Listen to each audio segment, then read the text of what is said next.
তাদের বড় কষ্ট হয়ে যাচ্ছে।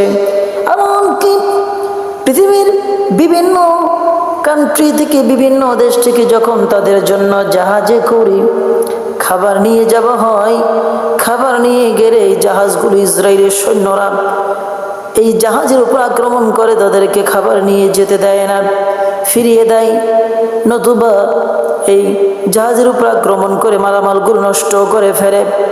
ভাইয়ারা আমার, ইদানিং যে বিষয়টা চলতেছি, পৃথিবীর বিভিন্ন জাহাজ থেকে এই যে একটি জাহাজ আমরা শুনেছি, যে এই জাহাজের নাম হলো ত্রাণবাহী জাহাজ আলমা গাজা সীমান্তে পৌঁছানোর পর এই জাহাজ আক্রমণ করা হয়েছে।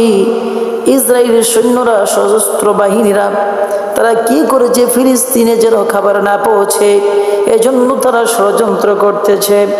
আজকে যদি সারা পৃথিবীর মানুষদের মধ্যে, এমনকি আমাদের এই বাংলাদেশ থেকে একজন সাংবাদিক, তার নাম হলো শহীদুল আলম, এই লোকটাও চলে গিয়েছে গাজার উদ্দেশ্যে ত্রাণ সামগ্রী নিয়ে জাহাজে করে নিয়ে।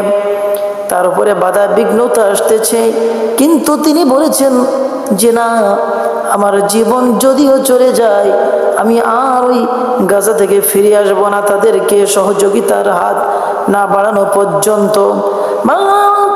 শুধু তাই না, ফ্রান্সের একজন রাজনীতিবিদ, তার নাম হলো রিমা হাসান, এই বোন, সেও চলে গিয়েছি, সেও ফেসবুকে, সোশ্যাল মিডিয়াতে একটা স্ট্যাটাস দিয়ে বলেছে যে না, আমিও যাব, আমি আর ফিরবো না ততক্ষণ, যতক্ষণ পর্যন্ত সহযোগিতা আমি না করতে পারবো।